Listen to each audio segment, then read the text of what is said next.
जिस शादी में मैं दुल्हन बनी वो मेरी नहीं थी। मैं तो सिर्फ एक अनाथ लड़की थी जिसे अपने मामा की जान बचाने के लिए किसी और की जगह बैठना पड़ा। लेकिन असल राज तो वो था जो शादी के बाद में सामने आया। एक ऐसा राज जो मैंने कभी अपने सपने में भी नहीं सोचा था। उस रात शहनाइयां गूंज रही थीं। शहर की सबसे शाही बारात दरवाजे पर सजी खड़ी थी। हर तरफ जश्न था, बस एक कमरा छोड़कर, जहां कमरे के अंदर अब तक दुल्हन प्रियंका अपनी ही शादी के लिए तैयार नहीं थी। उसकी आंखों में बेचैनी थी और कदम कमरे में इधर उधर भटक रहे थे। प्रियंका का दिल जोर जोर से धड़क रहा था। तभी दरवाजे पर अचानक दस्तक हुई। प्रियंका चौंक गई और उसने जल्दी से कमरे की लाइट को थोड़ा डिम किया और बेहद सावधानी से दरवाजा खोला। सामने एक लंबा चौड़ा हैंडसम लड़का खड़ा था। अगले ही पल प्रियंका ने उसे झट से अपनी तरफ खींच लिया और दरवाजा बंद कर दिया। प्रियंका ने सनी को कसकर गले लगाते हुए कहा, ओह सनी, शुक्र है तुम वक्त पर आ गए। मैं डर ही रही थी कि कहीं अगर तुम नहीं आए तो आज उस रईसज़ादे अरमान की बीवी बनकर अपनी पूरी जिंदगी बर्बाद न कर लूं। तुम नहीं जानते वो कैसा आदमी है। प्रियंका की बात पूरी होते ही सनी ने उसे थोड़ा अलग किया और कहा, मैं अच्छे से जानता हूँ प्रियंका, इस शहर में शायद ही कोई होगा जो अरमान सिंघानिया के बारे में ना जानता हो, और मैं तो खुद उसके ही ऑफिस में काम करता हूँ। मगर एक बात मेरी समझ से बाहर है। जो आदमी औरत जात से नफरत करता था, जो कल तक शादी के नाम से भी चिढ़ जाता था, वो आदमी अचानक तुमसे शादी करने के लिए कैसे राजी हो गया? इतना कहते हुए सनी एक पल के लिए रुका, फिर गहरी सांस लेते हुए बोला, अगर आज तुमने मुझे फोन करके नहीं बुलाया होता तो शायद मुझे भी यही लगता कि तुम उसकी दौलत के लिए उसे शादी कर रही हो। प्रियंका ने बेबसी से सनी की ओर देखा और आंखें नम करते हुए बोली, नहीं सनी, बात कुछ और ही है, लेकिन मैं अभी तुम्हें वो सब नहीं बता सकती। और इससे पहले कि कोई हमें एक साथ देख ले, हमें यहाँ से भागना होगा, अभी इसी वक्त। इतना कहते ही प्रियंका ने सनी का हाथ जोर से पकड़ा, लेकिन अभी भी प्रियंका का पूरा शरीर डर से थरथरा रहा था। मानो अरमान को लेकर प्रियंका के मन में एक अजीब सा खौफ हो, जैसे सिर्फ वही अरमान के बारे में कोई ऐसा सच जानती हो जो उन दोनों की जिंदगी बदल देने के लिए काफी हो। तभी प्रियंका ने खुद को संभालते हुए हड़बड़ी में कहा, चलो, इससे पहले कि कोई देख ले, हमें अभी इसी पल निकलना होगा। अगर तुम्हारे यहाँ आने की खबर उस शैतान अरमान तक पहुँच गई तो सब खत्म हो जाएगा। सनी का हाथ थामे प्रियंका पीछे वाले दरवाजे की ओर बढ़ चुकी थी कि तभी एक आवाज गूंज उठी, बारात आ चुकी है और आप इस वक्त कहाँ जा रही थी? ये आवाज सुनते ही प्रियंका के कदम वहीं थम गए। उसकी सांस जैसे अटक चुकी थी। वो पलटी तो सामने उसकी कजन आस्था खड़ी थी। आस्था को देखते ही प्रियंका के चेहरे का रंग उड़ चुका था, लेकिन इससे पहले कि आस्था कुछ कर पाती, प्रियंका और सनी तेजी से भागते हुए घर के पिछले दरवाजे से निकल गए। उधर मंडप में शादी के शोर के बीच प्रियंका दीदी! अरमान सिंघानिया दूल्हे के जोड़े में बैठा था, लेकिन नजरें फोन और लैपटॉप पर टिकी थीं, जैसे ये कोई डील हो, शादी नहीं। कि तभी कुछ लोग आपस में बातें करते हुए बोले, शादी के दिन भी इस आदमी को काम से फुर्सत नहीं। आखिरकार सिंघानिया इंडस्ट्रीज का इकलौता वारिस है। लेकिन अब तक ये समझ में नहीं आया, अरमान सिंघानिया ने एक मिडिल क्लास लड़की को ही अपनी पत्नी बनाने का फैसला क्यों लिया? इस शादी को लेकर लोग तरह तरह की बातें कर रहे थे। जल्द से जल्द दुल्हन को बुलाया जाए। दुल्हन का नाम सुनते ही एक औरत 2-3 लड़कियों को साथ लेकर दुल्हन के कमरे की तरफ बढ़ी। अरे आप लोग बैठिए, मैं खुद अपनी बेटी को लेकर आता हूँ। बस थोड़ी सी तैयारी बाकी है। मनोज ने बात वहीं खत्म कर दी और सबको दोबारा मंडप की तरफ भेज दिया, क्योंकि आस्था उसे पहले ही सच बता चुकी थी कि प्रियंका भाग चुकी है। लेकिन इस पूरे हंगामे को मंडप से कुछ दूर खड़ा एक शख्स बहुत ध्यान से देख रहा था, जिसकी अनुभवी आंखें होने वाली अनहोनी को भांप चुकी थी। ये शख्स और कोई नहीं बल्कि अरमान के दादाजी आलोक सिंघानिया थे, जिनके एक फैसले पर ये रिश्ता तय हुआ था। आलोक जी को पूरा यकीन हो चला था कि यहाँ कुछ तो गड़बड़ है, इसलिए बिना किसी को भनक लगे वो तेज कदमों से दुल्हन के कमरे की ओर बढ़े। दरवाजे के पास पहुँचते ही उन्हें किसी के रोने की आवाज सुनाई दी। ये सब क्या हो रहा है यहाँ? ये लड़की कौन है? इस तरह से रो क्यों रही है? प्रियंका कहाँ है? पंडित जी कब से आवाज लगा रहे हैं? जवाब दीजिए। इतना सुनते ही प्रियंका के माता पिता मनोज और सीमा सिर झुकाए खड़े रह गए।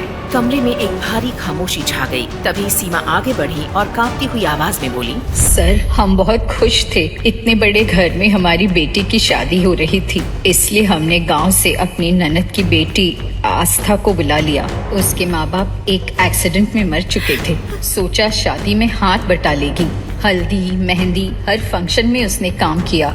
लेकिन आज जब हमने प्रियंका को बुलाने भेजा तो यही लड़की आकर बोली, दुल्हन कमरे में है ही नहीं।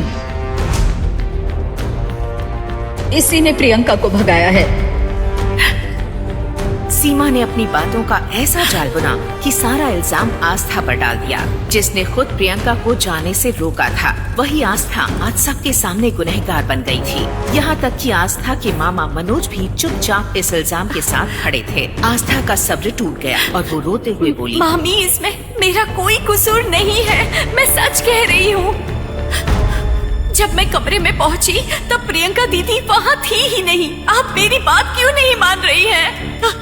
आंसुओं से भरी आस्था की आंखें उसकी बेगुनाही चीख चीख कर कह रही थी। फिर भी कोई उसका यकीन करने को तैयार नहीं था कि तभी आलोक सिंघानिया का गुस्सा जैसे आग बनकर फूटा। हमें ये सब नहीं सुनना मनोज। एक मामूली अकाउंटेंट होने के बावजूद हमने तुम्हारी बात मानी। सिंघानिया एम्पायर की सबसे बड़ी डील तुम्हारे नाम की। अपने पोते अरमान की शादी तुम्हारे बेटी से तय की। रिश्ता, रुतबा, सम्मान सब दिया हमने। बारात दरवाजे पर खड़ी है और तुम कह रहे हो कि दुल्हन गायब है। मुझे लगता है तुम्हारी नीयत बदल गई है मनोज। आलोक सिंघानिया का अरमान चूर चूर हो चुका था, क्योंकि उसके एक लौते पोते अरमान की होने वाली दुल्हन प्रियंका शादी से ठीक पहले घर छोड़कर चली गई थी। और उसी पल मनोज, प्रियंका के पिता और सिंघानिया हाउस के पुराने अकाउंटेंट सिचुएशन को संभालते हुए बोले, सर, आप गलत समझ रहे हैं। मेरी बेटी प्रियंका अपनी मर्जी से गई है। मुझे सच में कुछ नहीं पता, लेकिन मैं अपने वादे का पक्का आदमी हूँ। अगर प्रियंका नहीं तो मेरी भांजी आस्था यही बनेगी अरमान की दुल्हन। ये सुनते ही आस्था का दिल कांप उठा। नहीं मामा, आप कुछ भी कह लो, मगर मैं ये शादी नहीं कर सकती। अगर मैं इस घर से चली गई तो मेरा वो सपना अधूरा रह जाएगा, सब खत्म हो जाएगा मामा, मैं बर्बाद हो जाऊंगी। करमजली, तू ये क्या कह रही है? तुझे सिर्फ अपनी पड़ी है। तुझे पता है ना, अगर आज शादी नहीं हुई तो वो लोग तेरे मामा को मार डालेंगे। तुझे मैं जिंदा नहीं छोड़ूंगी। आस्था, तुम्हारी मामी ठीक कह रही है। प्रियंका अपनी मर्जी से गई होगी, लेकिन मुसीबत में हमें तुमने डाला है। तुमने ही उसे भागने में मदद की होगी, तो अब तुम ही इस मुसीबत से हमें निकालोगी। आस्था अपने ही रिश्तेदारों के कहे हुए उन जहरीले शब्दों से कांप उठी। हर शब्द उसके सीने में नस्तर की तरह चुभ रहा था। इससे पहले कि वो खुद को संभालती, अचानक आलोक सिंघानिया ने कहा, अब और कोई बहाना नहीं। बताओ, इस शादी के बदले तुम्हें क्या चाहिए? जो मांगोगी दूंगा, पर एक बात याद रखना, आज बारात वापस नहीं जानी चाहिए। अगर आज शादी नहीं हुई तो सिंघानिया एम्पायर की इज्जत मिट्टी में मिल जाएगी। और अरमान, जिसे औरत जात से नफरत है, वो ये जानकर कि दुल्हन भाग गई, सब तहस नहस कर देगा। अरमान का नाम सुनते ही कमरे में हर कोई कांप उठा, क्योंकि अरमान सिंघानिया सिर्फ नाम नहीं, एक आंधी था जिसके गुस्से से पूरा शहर थरथरा जाता था। आस्था समझ चुकी थी कि इस शादी को रोकना अब लगभग नामुमकिन है। बेबस होकर उसने अपने ही सपनों का गला घोंट दिया और चुपचाप दुल्हन का लाल जोड़ा पहन लिया। कुछ ही मिनटों में आंखों में आंसू लिए शादी के मंडप में बैठ गई, लेकिन वहां जो नजारा उसे दिखा उसके होश उड़ गए। चारों तरफ शहनाइयां बज रही थीं और बीच में अरमान अपने लैपटॉप पर काम कर रहा था। ये कैसा आदमी है? कौन अपनी ही शादी में ऑफिस का काम करता है? अगर शादी करनी ही नहीं थी तो फिर ये जबरदस्ती क्यों? ये सब देखकर आस्था बहुत हैरान थी। जो भी हो, एक बात याद रखना, ये बात अरमान को कभी पता नहीं चलनी चाहिए कि तुम कौन हो। आस्था ने बिना कुछ कहे हाँ में सिर हिला दिया। सबके सामने आस्था एक परफेक्ट दुल्हन बनी रही, लेकिन अंदर से डर, कंफ्यूजन और गिल्ट से टूटी हुई एक लड़की थी। फिर आखिरकार विदाई का वक्त आया। कार का दरवाजा घर छोड़कर चली गई। था पहली बार अरमान के बिल्कुल पास बैठी थी। उसका दिल जोर जोर से धड़क रहा था। अब घूंघट रखने की जरूरत नहीं। मैं जानता हूँ कि तुम प्रियंका नहीं हो, उसकी छोटी बहन आस्था हो। ये सुनते ही आस्था का चेहरा सफेद पड़ गया। उसकी सांसें अटक गई। तभी अरमान ने आस्था के करीब जाकर धीरे से उसके कानों में फुसफुसाते हुए कहा, सच कहूँ तो अच्छा ही हुआ कि प्रियंका भाग गई, क्योंकि असल में मैं उसे नहीं बल्कि तुम्हें अपनी दुल्हन बनाना चाहता था। आस्था की सांसें थम गईं। ये सब सुनकर उसके दिमाग में हजारों सवाल उठ खड़े हुए। क्या? लेकिन ये कैसे हो सकता है? मैं तो अरमान से कभी मिली भी नहीं, तो वो मुझसे ही शादी क्यों करना चाहता था? तभी मैंशन पर कुछ गाड़ियों का काफिला आकर रुका। अरमान एक बार फिर से सिंघानिया मैंशन में एंट्री कर चुका था। आस्था की मामी ने आस्था को घूंघट उठाने से सख्त मना किया था कि वो किसी भी कीमत पर घूंघट नहीं उठाएगी जब तक कि वो अपनी ससुराल नहीं पहुंच जाती, और आस्था ने ठीक ऐसा ही किया था। आस्था को कार से उतारने वाला वहाँ कोई नहीं था। तब एक नौकर ने आस्था के लिए कार का दरवाजा खोल दिया। आस्था नीचे उतर गई, लेकिन उसने घूंघट ओढ़ रखा था, इसीलिए उसे रास्ता समझने में मुश्किल हो रही थी। उसने हल्का सा घूंघट उठाकर नासमझी में इधर उधर देखने की कोशिश की, लेकिन उसे सिर्फ और सिर्फ मार्बल का फर्श ही दिखाई दे रहा था। उसके अलावा उसे कुछ और नजर नहीं आ रहा था। तब अचानक दादाजी आए। उन्होंने देखा कि आस्था पीछे रह गई और अरमान लंबे लंबे कदमों से चलता हुआ मैंशन की ओर जा रहा है। दादाजी ने आवाज लगाते हुए कहा, अरमान ठहरो, तुम इस तरह से बिना दुल्हन के मैंशन में एंट्री नहीं कर सकते हो। जाओ, दुल्हन को भी अपने साथ अंदर लेकर आओ। दादाजी की बात सुनकर अरमान ने अपने दादाजी की ओर देखा, लेकिन इस वक्त वो मजबूर था, क्योंकि अरमान ने खुद ही अपने दादा से वादा किया था कि इस शादी में उसके दादाजी उससे जो कुछ भी कहेंगे वो वही करेगा। वो चिढ़ता हुआ सीधा आस्था के पास जाकर खड़ा हो गया और आस्था की ओर गुस्से से देखकर बोला, क्या तुम थोड़ा सा तेज नहीं चल सकती, या तुम्हें चलना ही नहीं आता है? उसने आस्था का हाथ कसकर पकड़ लिया और उसे लगभग घसीटते हुए सिंघानिया मैंशन के अंदर लेकर जाने लगा।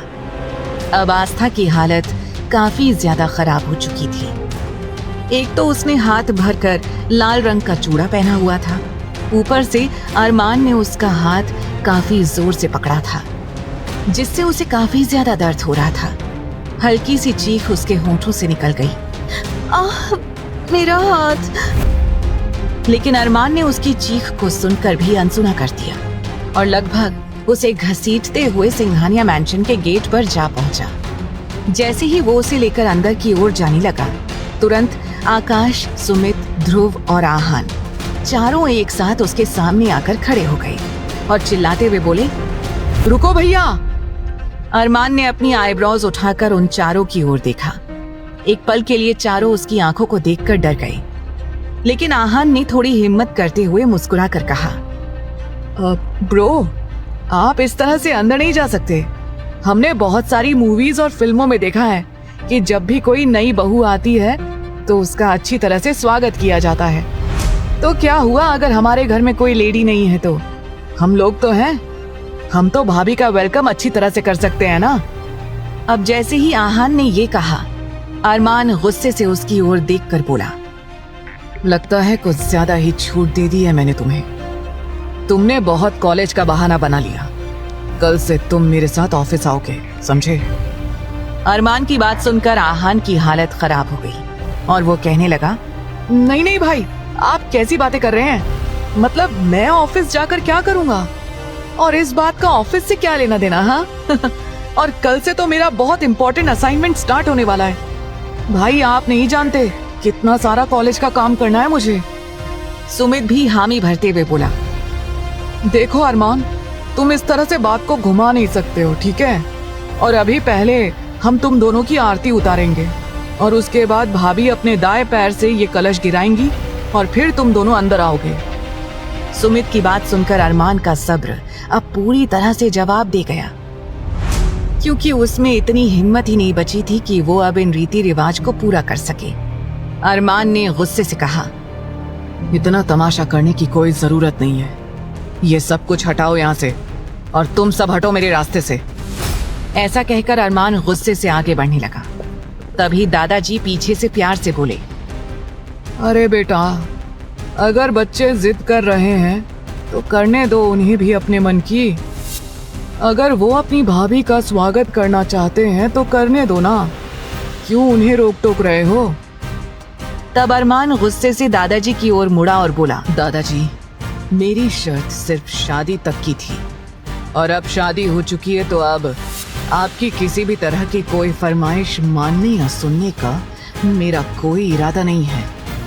अपनी बात खत्म कर अरमान ने आस्था का हाथ वहीं दरवाजे पर झटक दिया और उसे छोड़कर खुद लंबे लंबे कदमों को बढ़ाता हुआ सीधा अपने कमरे की ओर चला गया। सभी लड़के वहां खड़े बस उसे जाते हुए देखते रह गए। सभी को रह रहकर अपनी भाभी, जो नई नवेली दुल्हन थी, उस पर तरस आ रहा था। अब आलोक जी भी चुप हो गए, क्योंकि वो अपने अकड़ू पोते को अच्छी तरह से जानते थे कि उनका पोता कितना ज्यादा अकड़ू और जिद्दी था, और कितनी मुश्किल से उन्होंने अपनी बीमारी के चलते जैसे तैसे अरमान की शादी करवा दी। लेकिन अब वो समझ चुके थे कि उनका पोता उनकी कोई भी बात मानने वाला नहीं था। इसीलिए अब वो सीधा अपने कमरे की ओर बढ़ने लगे। लेकिन फिर वो उन चारों लड़कों की तरफ देखकर ऑर्डर देते हुए बोले, बहू को गृह प्रवेश के बाद आराम से ले जाकर अरमान के कमरे तक छोड़ आओ। ये कहकर दादाजी वहां से चले गए। अब आस्था के गृह प्रवेश की सारी जिम्मेदारी उन चारों को मिल चुकी थी। आस्था दरवाजे पर खड़ी हुई अपनी उंगलियों को मरोड़ने लगी, क्योंकि उसे समझ में नहीं आ रहा था कि वहां आखिरकार हो क्या रहा था, क्योंकि वो किसी को देख नहीं पा रही थी। और अभी कुछ देर पहले अरमान का गुस्से में दादाजी को पलटकर जवाब देना सुनकर आस्था के मन में अरमान की एक जिद्दी, गुस्सैल और अकड़ू की छवि बननी शुरू हो गई थी। अरे यार, अब क्या करें? अरमान ऐसे कैसे चला गया? अब भाभी का क्या बेचारी ऐसे ही खड़ी रहेंगी? तभी आहान थोड़ा सा आगे आया और प्यार से बोला, भाभी देखो, अब यहाँ पर कोई नहीं है। ना तो यहाँ आपका पति है और ना ही आपके दादा ससुर हैं। तो अब आप अपना ये लंबा सा घूंघट हटा सकती हो। आकाश ने भी जल्दी से कहा, हाँ भाभी, आप अपने आप को इस भारी भरकम घूंघट से आजाद कर सकती हो। आस्था को समझ में नहीं आ रहा था कि वो क्या करे। वो मन ही मन बोली, मामी जी ने घूंघट उठाने से मना किया था, तो फिर ये लड़के मुझे घूंघट उठाने को क्यों कह रहे हैं? वैसे भी आस्था जिस गांव से थी, उस गांव में लड़कियों का किसी लड़के से बात करना भी बहुत बड़ा जुर्म माना जाता था। और यहाँ तो 4 लड़के उसकी आंखों के सामने खड़े थे, जो उसे अपना घूंघट उठाने के लिए कह रहे थे। अब तो आस्था की हालत और भी ज्यादा खराब हो गई। तब अचानक आहान आगे बढ़ा और बोला, भाभी देखिए, वैसे तो ये घूंघट उठाने की रस्म का काम भैया को करना चाहिए, लेकिन हम क्या करें? भैया तो इस वक्त यहाँ है ही नहीं। तो अगर आप इजाजत दें तो क्या ये काम हम कर दें? ध्रुव ने उसे डांटते हुए कहा, तू क्या बेशर्मी भरी बातें कर रहा है भाभी से? ये हक सिर्फ और सिर्फ भाई का है, और ये हक हम भैया से नहीं छीन सकते हैं, समझा तू? और पगले, थोड़ा सा सोच समझ कर बोल। ये भाभी है, हमारी भाभी। तू इस तरह से भाभी के बारे में बकवास नहीं कर सकता है। आहान उदास हो गया और बोला, यार तू भाभी के सामने मेरा कचरा क्यों कर रहा है? उन्हें क्या लगेगा कि उनका देवर एक नंबर का लड़की बाज है, छिछोरा है। तुझे मेरे बारे में ऐसी बातें नहीं करनी चाहिए। ध्रुव ने हंसते हुए कहा, अभी फिलहाल दादाजी ने हमें जो काम दिया है वो करते हैं। हमें भाभी को भाई के कमरे तक पहुंचाना है। अब मेरी प्यारी भाभी, आप अपने दाएं पैर से इस कलश को गिरा दीजिए और अंदर आ जाइए। आस्था ने हल्का सा घूंघट जैसे ही हटाया, उसे नीचे उसके पैरों के पास एक कलश दिखाई दिया। पहले तो वो सोचती रही कि वो उनकी बात माने या ना माने, लेकिन वो इस तरह से पूरी रात घर के बाहर भी खड़ी नहीं रह सकती थी। इसीलिए उसने जल्दी से अपने दाएं पैर के अंगूठे से उस कलश को गिरा दिया, क्योंकि वो भी जल्द से जल्द इस सिचुएशन से निकलना चाहती थी। वैसे भी ये शादी का जोड़ा इतना ज्यादा भारी था कि उसे अब सांस लेने में भी परेशानी होने लगी थी। और फिर यहाँ तो आस्था की मुश्किलें कम होने का नाम ही नहीं ले रही थी। उसे चारों तरफ सिर्फ आदमी ही नजर आ रहे थे, कोई भी औरत उसे दिखाई नहीं दे रही थी। इसीलिए उसे अब काफी ज्यादा डर लगने लगा। जैसे ही आस्था ने वो कलश गिराया तो चारों ओर से तालियां बजने लगी। ध्रुव सीटी मारते हुए बोला, वाह भाभी, आपने तो कमाल ही कर दिया। आपने बिल्कुल परफेक्टली कलश गिराया है, ऐसे ही हमने टीवी में भी देखा था। ध्रुव की बात सुनकर ना चाहते हुए भी आस्था के होठों पर हल्की सी मुस्कुराहट आ गई। तभी सुमित और आकाश दोनों आगे आए और बोले, भाभी आप इन दोनों की बकवास छोड़िए, आप आइए, हम आपको भाई के कमरे तक लेकर चलते हैं। आस्था का दिल जोरों से धड़कने लगा, क्योंकि अभी तक उसने अरमान को देखा भी नहीं था और अरमान की बातों से ये साफ पता चल रहा था कि अरमान इस शादी से खुश नहीं था।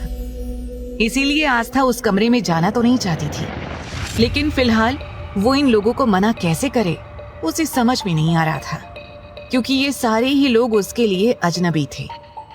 आस्था ने अपनी गर्दन हाँ में हिला दी। ये देखकर चारों अलग अलग तरह की शक्लें बनाने लगे।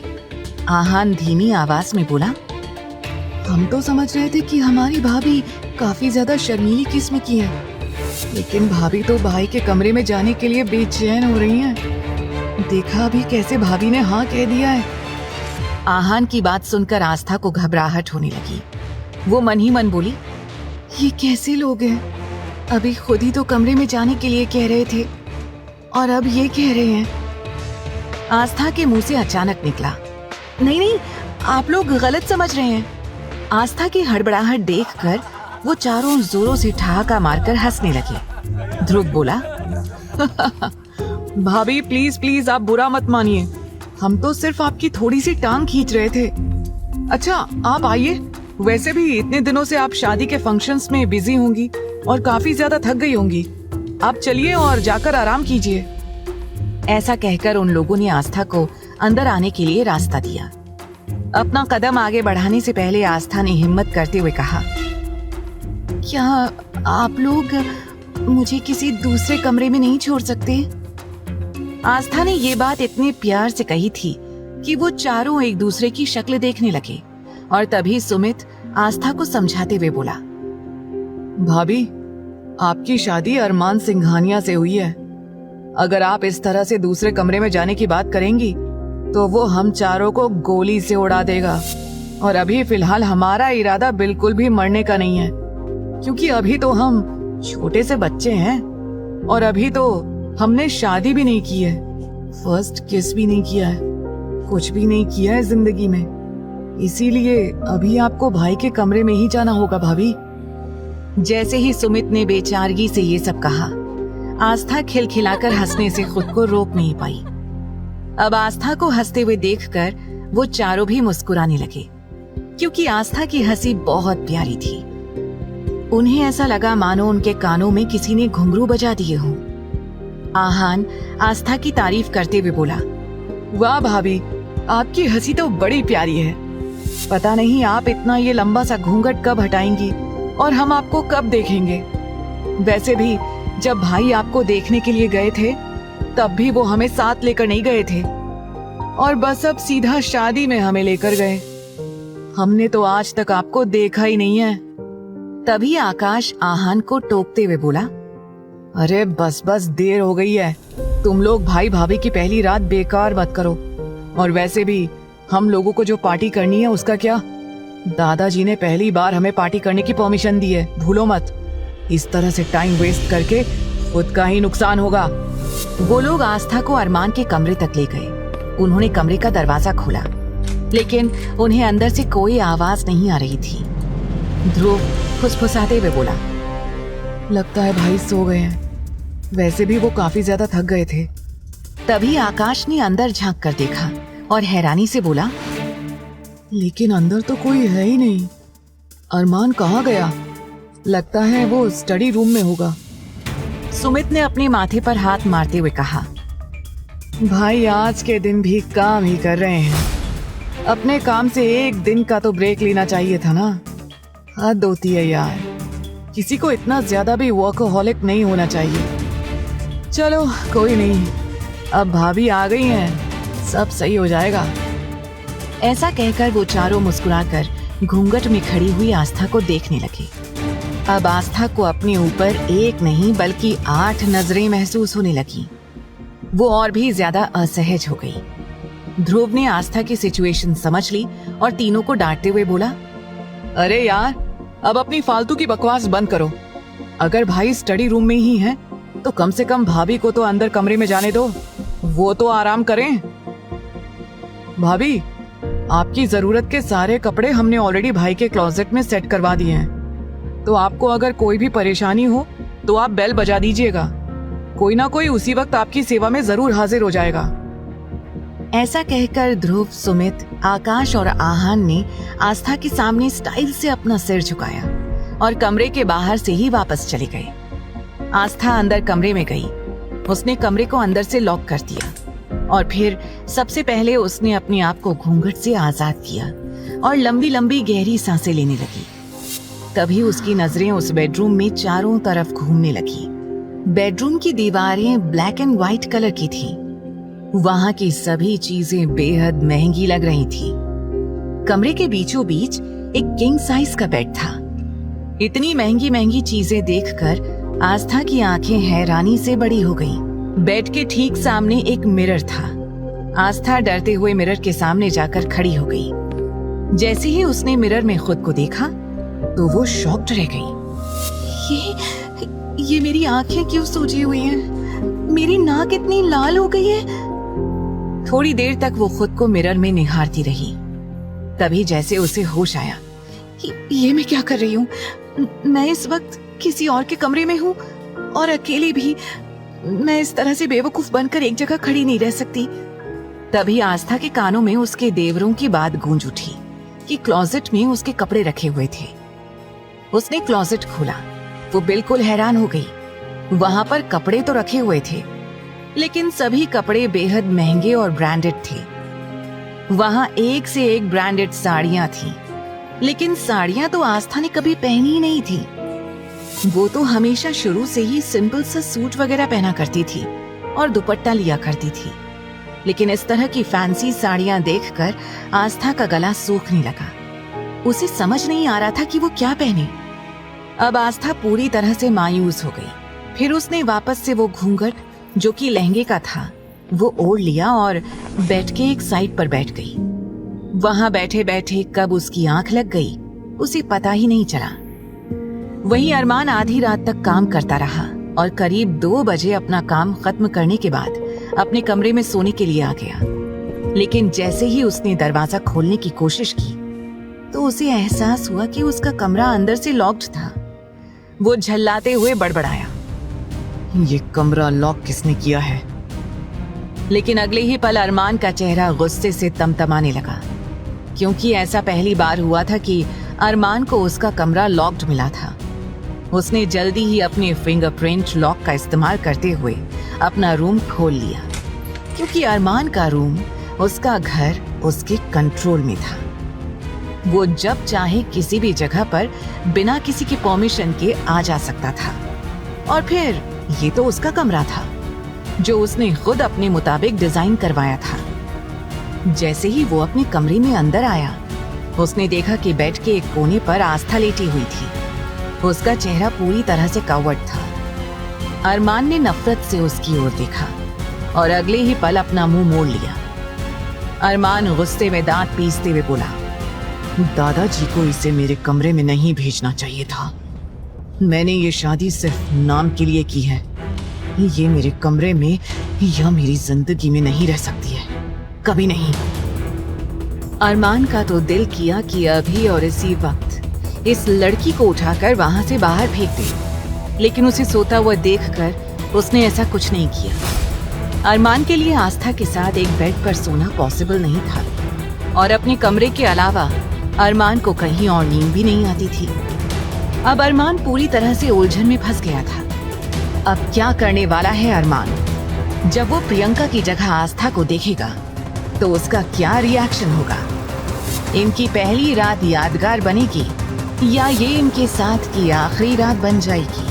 अब अरमान पूरी तरह से उलझन में फंस गया था उसने आस्था को जगाने के लिए जानबूझकर थोड़ा सा खांसना शुरू किया। लेकिन आस्था, जो ज्यादा ही थकी हुई थी, वो इस वक्त गहरी नींद में थी। अरमान के खांसने की आवाज उसके कानों तक पहुंच ही नहीं रही थी। अब अरमान ने 1 से 2 बार धीरे से खांसा, फिर थोड़ा सा तेज खांसा, लेकिन आस्था की तरफ से कोई रिएक्शन नहीं मिला। अब अरमान चिढ़ गया क्योंकि उसे भी नींद आ रही थी। अरमान चिढ़ते हुए बोला, सारी नींद यहीं आकर पूरी करेगी क्या? इसे मेरी खांसने की भी आवाज सुनाई नहीं दे रही है। अरमान अपने कदम बढ़ाता हुआ आस्था के बगल में पहुंच गया और टेबल पर रखे हुए कांच के ग्लास पर उसने जोरों से अपना हाथ मार दिया। अगले ही पल ग्लास जमीन पर गिरकर चकनाचूर हो गया। की आवाज के शोर से सुमित, आहान, ध्रुव, आकाश, जो नीचे हॉल में पार्टी कर रहे थे, वो सब घबरा गए। ये क्या हुआ? दादाजी, जो कि सो चुके थे, उनकी आंखें खुल गईं और सभी दौड़ते हुए अरमान के कमरे के बाहर आकर दरवाजा जोर जोर से खटखटाने लगे।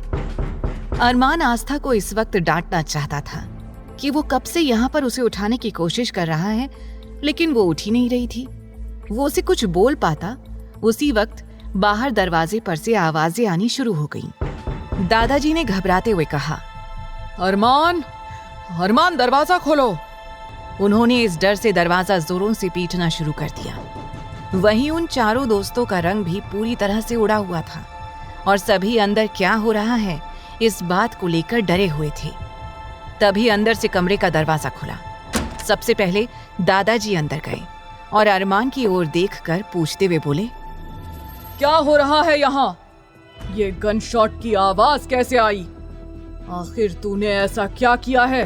तभी चारों लड़के भी अंदर गए और अंदर आकर उन्होंने इधर उधर चारों तरफ अच्छी तरह से देखना शुरू किया, लेकिन आस्था तो बेड पर थी ही नहीं।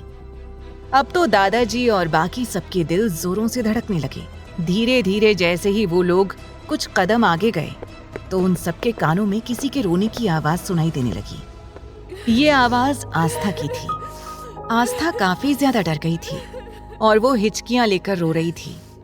उसने अपने आप को दुपट्टे से ढका हुआ था, जिस वजह से उसका चेहरा अभी तक किसी ने भी नहीं देखा था। जल्दी ही दादाजी उसकी ओर गए और आस्था को जमीन से उठाने लगे। वो प्यार से बोले, बेटा उठो, मैं हूँ दादाजी। आस्था ने जैसे ही अपने पास दादाजी के हाथ को पाया तो वो खुद को शांत करने लगी, लेकिन उसका पूरा शरीर इस वक्त कांप रहा था, जो कि घूंघट में और उसके भारी भरकम लहंगे में भी दिखाई दे रहा था। दादाजी गुस्से से अरमान की ओर मुड़े और बोले, ये क्या बदतमीजी है अरमान? ये क्या किया तूने? तूने बहू को क्यों धमकाया है? अरमान ने बेपरवाह होकर कहा, दादाजी, आपके कहने से मैंने ये शादी की है, लेकिन इसका मतलब ये नहीं है कि मैं इस रिश्ते को निभाऊंगा भी। आखिर क्यों आपने इस लड़की को मेरे कमरे में भेजा? आपको इसे इस तरह से मेरे कमरे में नहीं भेजना चाहिए था। अरमान ने बड़े ही रूड तरीके से ये सब कहा था। तभी सुमित आगे आकर शिकायत करते हुए बोला, ये गलत बात है अरमान ब्रो, आपको ऐसा नहीं करना चाहिए था। अरमान गुस्से से सुमित की ओर देखकर बोला, सुमित, तुम जरूरत से ज्यादा ज्ञान देने लगे हो। मुझे लगता है कल से तुम्हें अपने ऑफिस चले जाना चाहिए। काफी समय हो गया है तुम्हें अपने ऑफिस के दर्शन किए हुए। अरमान ने सीधे सुमित की बेइज्जती की तो सुमित ने भी अपना मुंह बना लिया और झल्लाते हुए वहां से चला गया। तब आकाश ने एक और कोशिश करते हुए धीमे लहजे में कहा, लेकिन सुमित ने कुछ गलत थोड़ी कहा है। अरमान, तुम्हें भाभी के साथ इस तरह की हरकत नहीं करनी चाहिए थी। अब अरमान को और ज्यादा गुस्सा आने लगा। वो बोला, तुम अपनी बकवास बंद करो आकाश। और किसने कहा कि ये लड़की तुम्हारी भाभी है? कोई जरूरत नहीं है इसे भाभी वगैरह कुछ भी कहने की, समझे तुम लोग? जाओ, जाकर अपना अपना काम करो। पार्टी कर रहे थे ना तुम सब, जाकर अपनी पार्टी एंजॉय करो। ध्रुव हैरानी से सोचने लगा, ये तो पार्टी में था भी नहीं, तो फिर इसे कैसे पता चला कि हम सब पार्टी कर रहे थे? ध्रुव ने हड़बड़ाते हुए आकाश और आहान से कहा, अब हमें यहाँ से चलना चाहिए। तभी दादाजी ने आस्था का हाथ पकड़ा और वो अरमान की ओर देखकर कड़े लहजे में बोले, मैं तुमसे इस बारे में बाद में बात करूंगा। वो आस्था को जल्दी ही बाहर लाकर उसे अब एक गेस्ट रूम में ले गए। वो आस्था को दिलासा देने लगे। अब तक आस्था काफी नॉर्मल हो गई थी। अब दादाजी ने आस्था की ओर देखकर उदास लहजे में कहा, बेटा माफ करना, मैं जानता हूं कि तुम्हारे साथ बहुत नाइंसाफी हुई है, लेकिन उस वक्त हमारी भी मजबूरी थी और कोई रास्ता नहीं था इस सिचुएशन से निकलने का। इसीलिए हमने तुम्हें मजबूर करके अरमान से शादी करवाई। हम जानते हैं हमारे पोते का बर्ताव कैसा है और शायद पूरी तरह से गलत भी है, लेकिन हम चाहकर भी कुछ नहीं कर सकते हैं, क्योंकि हम उस वजह को जानते हैं जिस वजह से हमारा पोता ऐसा बन गया है। अब हमें सिर्फ और सिर्फ तुमसे ही उम्मीद है कि तुम उसकी हमसफर बनकर सब कुछ ठीक कर दोगी। एक औरत अपने प्यार से सब कुछ ठीक कर सकती है। हम चाहते हैं कि तुम अरमान को पूरी तरह से बदल दो। दादाजी की बात सुनकर आस्था ने सवालिया नजरों से दादाजी की तरफ देखा। दादाजी आगे रौबदार आवाज में बोले, अगर तुम हमारे पोते में बदलाव ला देती हो और उसे अपने परिवार में रहना, हंसना, बोलना सिखा देती हो, तो हम तुमसे वादा करते हैं कि हम तुम्हारे डॉक्टर बनने की पढ़ाई पूरी करवाएंगे और अरमान के खिलाफ जाकर तुम्हारी मदद करेंगे। जैसे ही आस्था ने ये सुना, एक बार फिर उसकी आंखों में उम्मीद नजर आने लगी, क्योंकि अरमान से शादी के बाद से ही वो पूरी तरह से टूट चुकी थी। उसके सारे सपने चकनाचूर हो चुके थे। आस्था ने जल्दी से पूछा, क्या सच में आप मेरी मदद कर पाएंगे? दादाजी, आप मुझे वो काम करने को कह रहे हैं जो शायद मेरे लिए क्या किसी के लिए भी मुमकिन नहीं है। जिस पोते को आप सुधार नहीं पाए, भला उसे मैं कैसे सुधार सकती हूँ? तब दादाजी हल्की मुस्कुराहट के साथ आस्था के करीब गए और उसके सिर पर हाथ रखकर बोले, शायद तुम सही कह रही हो, लेकिन हमारी मजबूरी है कि हम अपने पोते को ज्यादा कुछ नहीं कह सकते। और वैसे भी उसने हमारी बीमारी के चलते शादी करने का वादा किया था, जो उसने आज पूरा कर दिया। आज के बाद वो हमारी कोई बात नहीं सुनेगा, इसीलिए अब हम उसे और ज्यादा कुछ कह नहीं सकते। लेकिन हमें उम्मीद है कि तुम चाहो तो सब कुछ ठीक कर सकती हो। आस्था हैरान हो गई, क्योंकि उसे समझ नहीं आ रहा था कि आखिर वो कैसे सब कुछ ठीक करे। उसे तो जिंदगी की ज्यादा कुछ समझ भी नहीं थी। अभी भी उसमें काफी ज्यादा बचपना था, और तो और इस अचानक से हुई शादी से उसके सिर पर मुश्किलें आ गई थी। फिर वो कैसे इस सिचुएशन को संभालेगी? दादाजी उसे समझाते हुए बोले, बेटा तुम इस बारे में सोचो और सुबह तक हमें जवाब जरूर देना। अगर तुम्हारी हाँ हुई तो हम अब से सिर्फ वही करेंगे जो तुम कहोगी। अब तुम आराम करो, थक गई होगी। दादाजी वहां से जाने को मुड़े, लेकिन तभी उन्हें कुछ याद आया और रुककर बोले, और हाँ बेटा, हम जल्दी ही अपने डिजाइनर से कहकर तुम्हारे मुताबिक नए कपड़ों का इंतजाम करा देंगे। फिलहाल हम अपने साथ तुम्हारे लिए कुछ कपड़े और तुम्हारा कुछ ज़रूरी सामान लेकर आए हैं, ताकि तुम्हें कोई परेशानी ना हो। अब तुम देख लो, जहाँ समझ आए वहाँ अपना सामान एडजस्ट कर लो। अपनी बात कहकर दादाजी वहां से निकल गए। आस्था के मन में सवालों का तूफान उमड़ने लगा। तभी आस्था की नजर वहां साइड पर पड़े बैग पर गई, जो उसे जाना पहचाना सा लगा। जल्दी से आस्था ने थैला उठा लिया और उसे खोलकर देखने लगी। उसमें बहुत सारे नए कपड़े थे। उसकी आंखों के सामने कुछ दिन पहले का नजारा घूम गया। जब आस्था ने प्रियंका की शादी के बारे में सुना था, तब उसने अपनी नानी से जिद करके अपने लिए 3-4 नए कपड़ों का पीस मंगवा लिया था। आस्था खुशी खुशी सारे नए पीस मनोरमा आंटी के पास लेकर गई, जो उसी गांव की थी, और मनोरमा आंटी ने उसे चहकते हुए देखकर कहा था, ये सारे रंग तो तुम पर बहुत जचेंगे बिटिया, ये बड़े ही प्यारे कपड़े हैं। तब आस्था शर्मा गई थी। मनोरमा आंटी, जो कपड़े सिलने का काम करती थी, जल्दी ही उन्होंने अपने हुनर का इस्तेमाल करते हुए आस्था के लिए बड़े ही प्यारे फ्रॉक सूट्स और चूड़ीदार पैंट सिल दिए थे। तब आस्था बहुत ही ज्यादा खुश हो गई थी, लेकिन आज उन कपड़ों को देखते हुए आस्था की आंखें भर आईं। उसने बड़बड़ाते हुए कहा,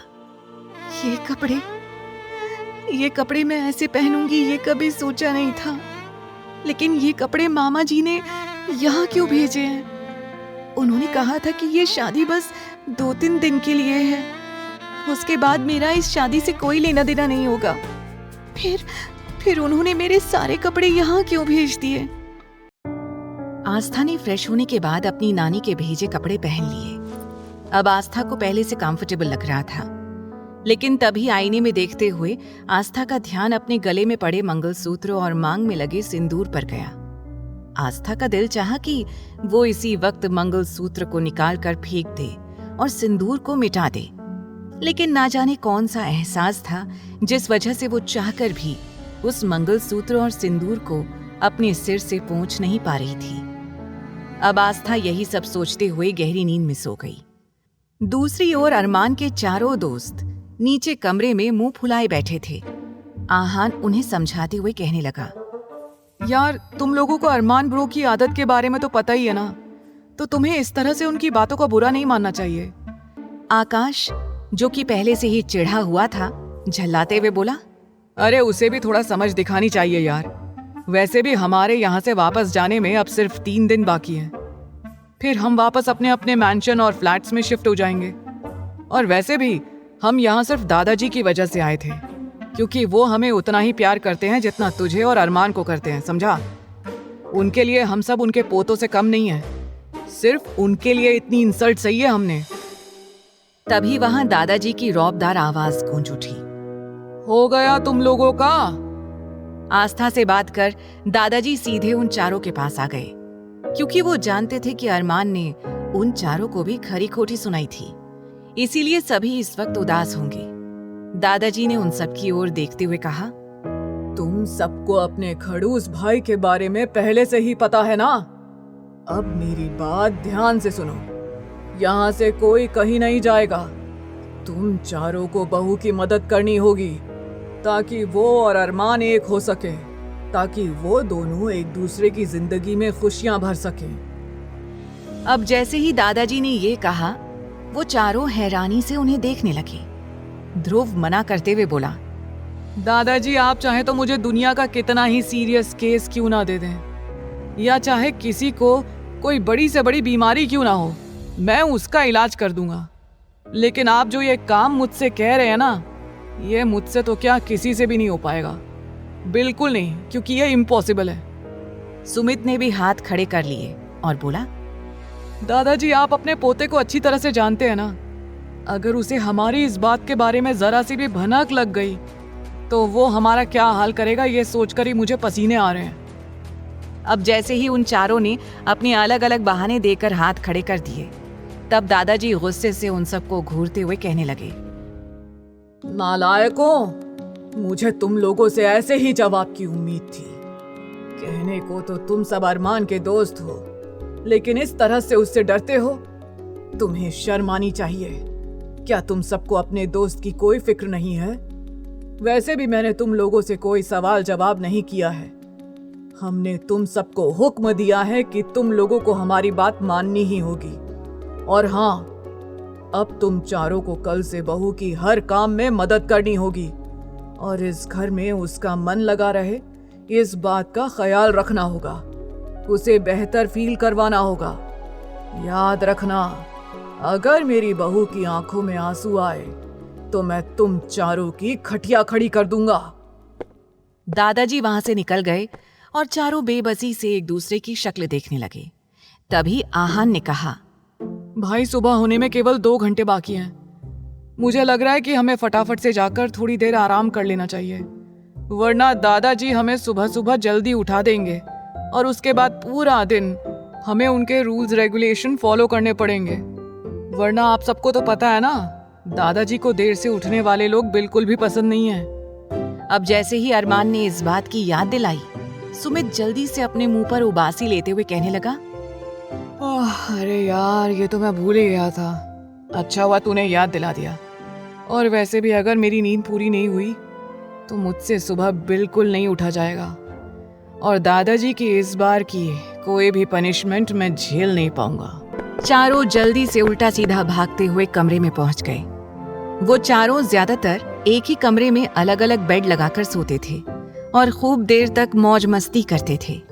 उन चारों को देखकर कोई नहीं कह सकता था कि वो चारों अपनी ही फील्ड के सबसे ज्यादा कामयाब लड़के थे। जल्दी ही वो गहरी नींद में सो गए। इधर अरमान अपने कमरे में था, लेकिन कुछ देर पहले तक यहाँ आस्था भी थी, जिसकी वजह से उसकी खुशबू पूरी तरह से उस कमरे में महक रही थी। अरमान अब इस खुशबू से इरिटेट हो गया। अरमान गुस्से में बेडशीट उठाकर नीचे फेंकते हुए चिल्लाया, 2 मिनट के अंदर मेरा बेडशीट चेंज करो। अगले ही पल 2 नौकर भागते हुए वहां पर आए और बेडशीट चेंज कर दिया। अरमान के घर पर 24 घंटे दिन और रात नौकर अवेलेबल रहते थे, लेकिन कोई फीमेल स्टाफ नहीं थी, सारे मेल स्टाफ ही थे, क्योंकि अरमान को लड़कियों से बहुत ज्यादा नफरत थी। एक यही वजह थी कि वो कभी भी किसी से शादी नहीं करना चाहता था। लेकिन जिस दिन दादाजी ने अपनी सीरियस बीमारी के बारे में बताया और साथ ही साथ अपनी आखिरी ख्वाहिश के बारे में अरमान से कहा, तो चाहकर भी अरमान उन्हें मना नहीं कर पाया। लेकिन अब अरमान फिर इरिटेट हो चुका था, क्योंकि आस्था से शादी करने के बाद उसके दिल में एक अजीब सी बेचैनी होने लगी थी। उसे खुद कुछ नहीं पता था कि आखिरकार उसके साथ क्या हो रहा था। बेडशीट चेंज होने के बाद उसे बेहतर फील हुआ और जल्दी ही उसे नींद आ गई। सभी 4 बजे के करीब सोए थे, लेकिन आस्था बहुत जल्दी ही 2 घंटे की नींद पूरी होने के बाद उठ गई और उठकर सबसे पहले अपने आप को आईने में देखा। कुछ पल आस्था अपने आप को देखती रही और बड़बड़ाते हुए बोली, एक ही दिन ने मेरी पूरी जिंदगी, मेरे पूरे सपने, सब कुछ पूरी तरह बदल कर रख दिए हैं। आस्था की आंखों के किनारे एक बार फिर भीग गए और वो सोचने लगी कि चुलबुली आस्था, जो हमेशा अपने चेहरे पर मुस्कान सजाई रहती थी, आज वो शीशे में खुद को देखकर मुस्कुराने की कोशिश कर रही थी। लेकिन मजाल है कि आज उसकी मुस्कुराहट उसके होठों को भी छू जाए। आस्था ने खुद को समझाते हुए कहा, नहीं आस्था, तू इस तरह से नहीं टूट सकती। तूने तो इससे भी बुरा दिन देखा है, तू ऐसे कैसे टूट सकती है? तुझे हौसला रखना होगा आस्था। अब तू सिर्फ ये सोच कि तू इस कैद से कैसे निकलेगी। जो ये बंदूक वाले मॉन्स्टर अरमान सिंघानिया नाम का फंदा तेरे गले में अटक गया है, तो उससे कैसे निकलेगी? कुछ ना कुछ सोच आस्था, तू इस तरह से हार नहीं मान सकती। आस्था खुद से ही सवाल जवाब कर रही थी और खुद को हिम्मत देने की कोशिश कर रही थी। तभी आस्था को कल रात दादाजी ने जो बातें कही वो याद आने लगी थी। आस्था सोचने लगी, अगर वाकई अरमान सिंघानिया बदल जाता है और उसमें थोड़े बहुत चेंजेस आ जाते हैं, तब आसानी से दादाजी मुझे अरमान सिंघानिया के कैद से आजाद कर देंगे, साथ ही डॉक्टर बनने में मेरी मदद भी करेंगे। वैसे भी मेरी जिंदगी ने मुझे सिर्फ चैलेंजेस ही दिए हैं, इस शादी को भी चैलेंज की तरह एक्सेप्ट करना ही होगा। आस्था ने एक गहरी और लंबी सांस ली और अपने आप को सबके सामने जाने के लिए तैयार करने लगी। आस्था ने शुरू से ही हार मानना नहीं सीखा था। बहुत कम उम्र में ही उसने जिंदगी को उस नजर से देखना शुरू कर दिया था, जो नजर शायद किसी में मैच्योर होने के बाद आती है। सबसे पहले फ्रेश होकर उसने अपना एक और नया जोड़ा पहना। आस्था बड़बड़ाते हुए बोली, अब मैं तैयार कैसे हूँ? अरे हाँ, मनोरमा आंटी की बहू शादी के बाद जिस तरह से सज धज कर रहती थी, शायद मुझे भी वैसे ही तैयार होना पड़ेगा। उसने चेक किया, उसकी नानी ने उसके लिए नई पायल भेजी थी, जो उन्होंने बहुत पहले उसके लिए बनवाई थी। उसने वो पायल पहन ली और कुछ चूड़ियां भी पड़ी हुई थी, जो उसने शादी में पहनने के लिए ली थी। फिर मांग में लगे सिंदूर को उसने अपने बालों में छिपा लिया, क्योंकि उसे रह रहकर कुछ शर्म महसूस हो रही थी। उसके लिए ये सब नया था और वो इस तरह से सिंदूर और मंगलसूत्र के साथ वहां से बाहर नहीं जा सकती थी। फिलहाल उसने मंगलसूत्र को अपने दुपट्टे में अच्छी तरह से कवर कर लिया और सिंदूर को बालों से छिपा लिया, जिससे पता नहीं चल रहा था कि उसने सिंदूर लगाया है या नहीं। जल्दी ही आस्था दरवाजा खोलकर वहां से सीढ़ियों की ओर जाने लगी। इधर दादाजी ने चारों दोस्तों के ऊपर पानी डालकर उन्हें उठा दिया था और अब वो चारों जॉगिंग कर दादाजी के साथ हॉल में बैठे हुए थे। वहीं उन चारों के चेहरे पर थकावट थी। ध्रुव तो गुस्से से दादाजी को घूर रहा था। तब सुमित ने उसे चिढ़ाते हुए कहा, इस तरह से उन्हें मत घूर, कहीं ऐसा ना हो कि आज दादाजी तुझे ही सजा सुना दे। चिढ़कर ध्रुव ने सुमित को देखा।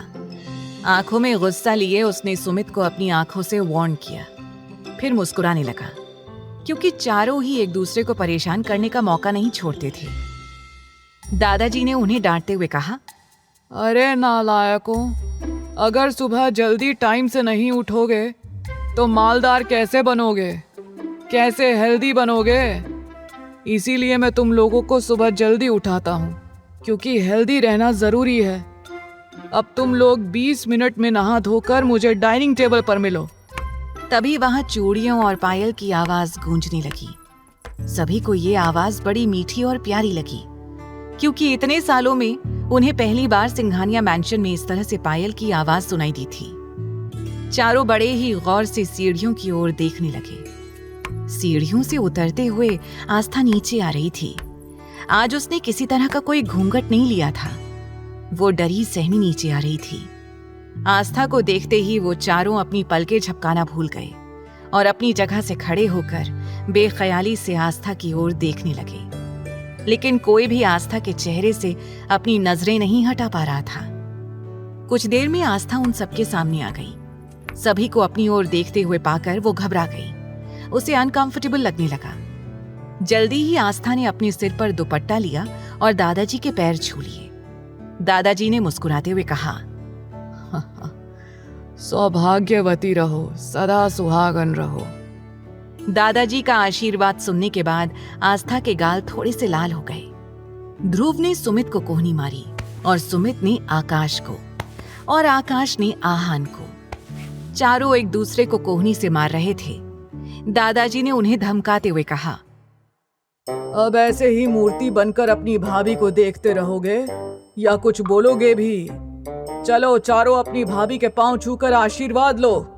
आहान ने हैरान होकर कहा, क्या दादाजी, आप अभी भी पुराने जमाने की बात कर रहे हैं? आशीर्वाद लो, हम तो अपने तरीके से विश करेंगे। आहान ने आस्था को साइड हक कर लिया और एक्साइटेड होकर बोला, गुड मॉर्निंग। आहान के छूने पर आस्था सहम उठी। उसके लिए ये बहुत अजीब सिचुएशन थी। वो जिस माहौल में पली बढ़ी थी, वहां किसी लड़के को छूना गलत बात समझी जाती थी। लेकिन ये सब लोग कैजुअल तरीके से आस्था से बात कर रहे थे और आस्था के साथ अच्छा बर्ताव कर रहे थे।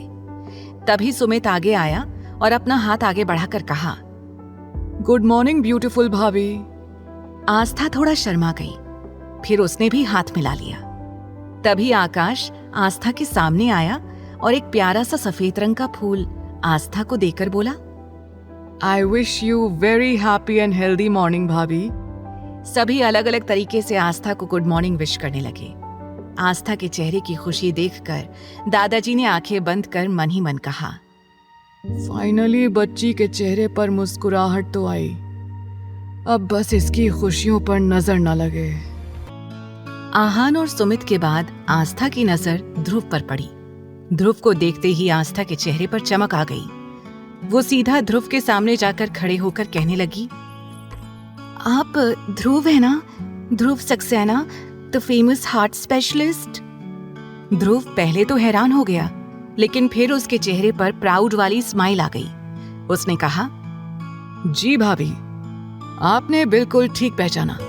मेरा नाम ध्रुव सक्सेना है और मैं फेमस हार्ट सर्जन भी हूँ। लेकिन मुझे ज्यादा खुशी इस बात की हो रही है भाभी कि आप मुझे जानती हैं। तभी बाकी तीनों जलन से ध्रुव की ओर देखने लगे। आहान धीमे लहजे में बोला, अरे भाभी ध्रुव को जानती हैं? मतलब ध्रुव और भाभी जल्दी दोस्त भी बन सकते हैं। तभी दादाजी ने खुश होकर कहा, अरे वाह बेटी, क्या तुम सच में इस नालायक को जानती हो? आस्था हैरानी से दादाजी की ओर देखकर बोली, दादाजी, इन्हें कौन नहीं जानता? ये बहुत बड़े डॉक्टर हैं और बहुत फेमस हार्ट स्पेशलिस्ट भी। इनसे मिलना तो मेरा ड्रीम था। मैंने सोचा भी नहीं था कि मेरे आइडल मुझे यहाँ देखने को मिल जाएंगे। आस्था ध्रुव पर से अपनी नजरें नहीं हटा पा रही थी। आहान बेचारा सा मुंह बनाकर कहने लगा, अगर मुझे पता होता ना कि भाभी को डॉक्टर्स इतने पसंद हैं, तो मैं कॉलेज जाने की बजाय डॉक्टर ही बन जाता। तभी सुमित और आकाश भी कहने लगे, हाँ, अगर हमें पता होता तो मैं बिजनेसमैन बनने की बजाय कोई छोटा डॉक्टर ही बन जाता। हाँ ना, मैं भी 7 स्टार होटल खड़ा करने की बजाय कोई डॉक्टर या नर्स का ही काम कर लेता। तीनों ही ध्रुव की तारीफ सुनकर मुंह बनाने लगे। आस्था उन सबकी ऐसी शक्लें देखकर और उनका बेचारा सा मुंह और बेतुकी बातें सुनकर खिलखिलाकर हंस पड़ी। आस्था को इस तरह से हंसता हुआ देखकर वो चारों भी मुस्कुराने लगे, क्योंकि कल रात से उन सभी को आस्था की फिक्र हो रही थी। आहान मुस्कुराते हुए बोला, भाभी को देखकर तो ये कंफर्म हो गया कि मेरे खड़ूस और राक्षस भाई की जिंदगी में ऐसी लड़की ही आनी चाहिए थी, क्योंकि अगर भाई आग हैं तो भाभी पानी की तरह एकदम शांत। तभी आलोक जी कहने लगे, आस्था बेटा, आओ मैं तुम्हें इस परिवार से मिलाता हूँ। अब तक तुम्हें इस बात का अंदाजा तो हो ही गया होगा कि इस घर में कोई और औरत नहीं है, यहाँ ये चारों ही हैं। सच बताऊं तो ये चारों सिर्फ मेरी फैमिली का हिस्सा नहीं है, बल्कि मेरे दिल के भी बेहद करीब हैं। जितना प्यार मैं अरमान से करता हूँ, उससे कहीं ज्यादा शायद मैं इन चारों से करता हूँ। अब जैसे ही दादाजी ने ये कहा, वो चारों मुंह खोले एक दूसरे की शक्ल देखने लगे। दादाजी ने आगे कहा, आस्था बेटा, ये आहान है, ये अरमान का कजिन ब्रदर है और मेरा छोटा पोता। ये हमारे साथ यहीं सिंघानिया मैंशन में रहता है। ये अभी अपनी कॉलेज की पढ़ाई पूरी कर रहा है। आहान का इंट्रोडक्शन सुनकर आस्था ने मुस्कुराकर आहान की ओर देखा। दादाजी आकाश की ओर देखते हुए बोले, बेटा, ये आकाश शहर के फेमस 7 स्टार होटल का मालिक है और हमारे पास वाला जो विला है ना, वो इसी का है। लेकिन हमारे कहने से ये अपने विला में कम सिंघानिया मैंशन में ज्यादा रहता है। ये कहकर दादाजी ने आकाश की ओर मुस्कुराकर देखा। आकाश मुस्कुराते हुए कहने लगा, दादाजी, यहाँ मेरा दिल थोड़ा ज्यादा लगता है, इसीलिए मैं यहाँ से नहीं जाता।